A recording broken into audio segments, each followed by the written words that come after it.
Əsrlərlə davam edən qarşıdurma Osmanlı Səfəvi dövründən qalan sərhəd xətti, ideoloji fərqliliklər, regional liderlik uğrunda mübarizə, Şərqin iki böyük gücü Türkiyə və İran, bəzən rəqib, bəzən tərəfdaş. Son illərdə onları qarşı-qarşıya qoyan əsas məsələ PKK terror təşkilatı olub.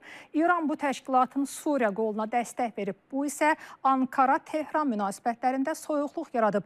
İki ölkə Cənubi Qafqaz məsələsində də uzlaşa bilməyiblər. Türkiyənin Azərbaycanla müttəfiqliyi Tehranı qıcıqlandırıb. Xüsusilə Zəngəzur dəhlizi İranın sərt mövqeyi ilə qarşılaşıb. Amma Tehran şərtlərin dəyişdiyini anlayır. Bugün Suriyada Bəşər Əsəd rejiminin devrilməsindən bir il ötür. Düz bir il əvvəl Bəşər Əsəd Suriyadan Moskvaya qaçmışdı. Bu bir ildə çox şey dəyişib. Bəşər Əsədə güclü dəstək verən İran bu bir ildə yaxın şərqdəki liderliyini itirib. Bölgədə Türkiyənin mövqeyinin güclənməsi Tehran üçün gözlənilməz idi. Lakin indi İranla Türkiyə Suriyadakı vəziyyəti birlikdə müzakirə edirlər. Türkiyənin Xarici İşlər Naziri Hakan Fidanın İrana səfəri bu baxımdan olduqca diqqət çəkən idi. Tərəflərin əsas müzakirə mövzusu Suriya və Qəzza oldu. Başqa sözlə İranın düşməni, Türkiyənin səbrini sınayan İsrail. Türkiyə-İran yaxınlaşmasını təhlil edirik.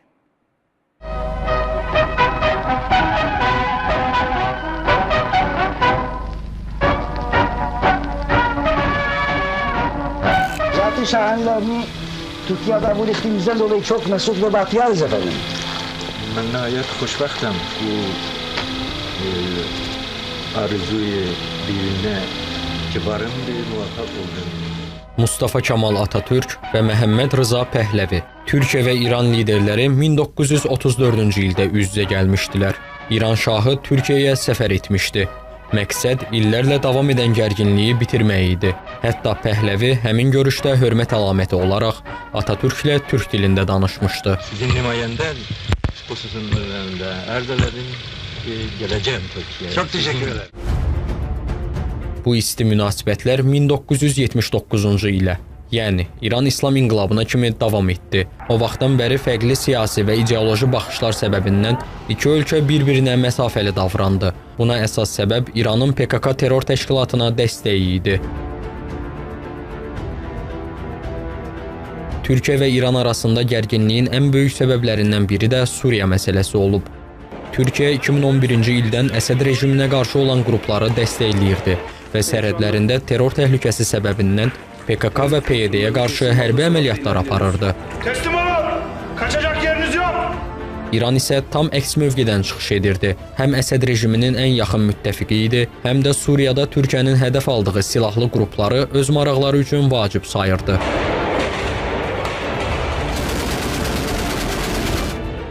Ötən il Suriyada Bəşər Əsədin devrilməsindən sonra Ankara ilə Tehran arasında gərginlik də yaşandı. Hakan Fidan açıq şəkildə İranı regional strategiyasını dəyişdirməyə çağırdı. Bu bəyanat İranın xoşuna gəlmədi. Lakin hazırda Suriyada baş verənlər iki ölkənin mövqeyini yaxınlaşdırır. Xüsusən Suriyada baş verənlər hər iki ölkənin milli maraqlarına birbaşa toxunur. Yəni bilirsiniz ki, Əsəd devrildikdən sonra İran Suriyada öz mövqelərini itirdi və Suriyadan sıxışdırılaraq çıxarıldı. Suriyada hakimiyyətə gələn yeni qüvvə Əhməd Əşşara hər nə qədər Türkiyəyə yaxın bir şəxs, yaxın bir qüvvə olsa belə, Türkiyənin maraqları nöqteyi nəzərindən də Suriyada təhlükələrin mövcud olduğunu görürük. İlk növbədə hər iki dövlətin, yəni İran və Türkiyənin üst-üstə düşən maraqları bundan ibarətdir ki, Suriyada bir Kürd dövləti ortaya çıxmasın. Bütün bu proseslərin fonunda Türkiyə və İran yeni əməkdaşlıq mərhələsinə qədəm qoymaq istəyir.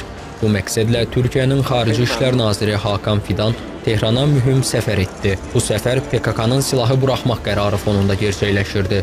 Görüşlərdə önəmli mesajlar ötürüldü. Şimdi tabii ki iki ülkenin en büyük ortak çıkarı bence Orta Doğu'daki güvenlik meselesi ve işbirliği yapabilecekleri birçok alanın aslında varlığını, gerçeğini bir kere kabul etmeleri. Çünkü evet son yıllarda belki çok sıcak, çok yakın temaslar olmadı, ilişkiler çok belki pozitif değerlendirilebilecek bir yönde gitmedi ama ortak bir noktamız var. O da Orta Doğu'da İsrail gerçeğinin karşısında hedefte olan ülkeler olmak. Qəzzadakı vəziyyət də indi tərəfləri yaxınlaşdıran ən gündəm mövzulardandır. Həm Ankara, həm Tehran İsraili region üçün təhlükə hesab edir. yeni diplomatik yollar önerebilecekleri, özellikle Gazze-İsrail meselesinde çözüm sunabilecekleri, Gazze-İsrail meselesinde aslında Gazze'deki güvenliğin öncelenmesi meselesinin de ortak bir konu olduğunu da bakın orada hatırlattılar ve iki ülkenin de diplomatik olarak tabii güç kullanma konusunda şu anda öyle bir noktada tabii ki değiliz. Öyle bir karar da alınmadı, öyle bir yola da henüz girilmedi ama bu noktadaki hem Türkiye'nin hem de İran'ın düşünceleri aynı noktada birleşiyor. İranla Türkiyənin mövqeləri Cənubi Qafqazda da üst-üstə düşmürdü. Türkiyə Azərbaycanı, İran isə Ermənistanı dəstəkləyirdi. Zəngəzur dəhlizinin açılmasına ən böyük maneə həm də Tehranın sərt mövqeyi idi. Zəngəzur dəhlizi İran üzərindən keçən ticarət və tranzit yolları ilə rəqabət aparacaq. Bu isə həm iqtisadi gəlirlərin azalması, həm də İranın bölgədəki təsir imkanlarının zəifləməsi deməkdir. Amma Tehranın qırmızı xətləri artıq rəngini dəyişir. Son bir neçə ayda İrandan bununla bağlı sərt bəyanatlar eşidilmir. Dini liderin müşaviri vilayəti hətta çox radikal bəyanat verdi ki, biz lazım olarsa müdaxilə edərik, Amerikalıların oraya yerləşməsinə imkan vermərik. Amma İranın siyasi rəhbərliyi, yəni Prezident Pezeşkiyanın timsalında daha praqmatik bir mövqe ortaya qoydu. İran hər nə qədər Amerikalıların, Amerika şirkətlərinin bu Zəngəzur nəqliyyat kommunikasiyasında aparıcı rol oynaması ilə çox da barışmasalar belə, yəni daha doğrusu bundan narahat olsalar belə reallığı qəbul edirlər. Yəni reallığı qəbul etmək zorundadırlar. İranda isə Tehranın Zəngəzur dəhlizi ilə bağlı mövqeyinin yumuşalmasına bu cür əsaslandırırlar. Bu tamamıyla Amerika'nın askerleri orada bulunmasının anlamına gelmiyor. Amerika bu kadar ufak bir yerde nasıl bir üs yapacak? Amerika isteseydi Ermenistan'ın İrevan kentini bile orada en büyük üssü kurabilirdi. Dolayısıyla burada Amerika'nın pek fazla niyeti bir asker bulundurmak değildir. Çünkü Amerikan askeri burada başarılı olamaz. İran'ın ilk tepkisi çok güçlü ve sert bir tepki gösterdi İran'da. Amerika'nın askerleri ve silahları burada bulunmaması gerekiyor ama baktılar ki tamamen bir anlaşmadır, yani sözden ibaret. Dolayısıyla bu projelerin kolay kolay gerçekleşeceğini ben zannetmiyorum.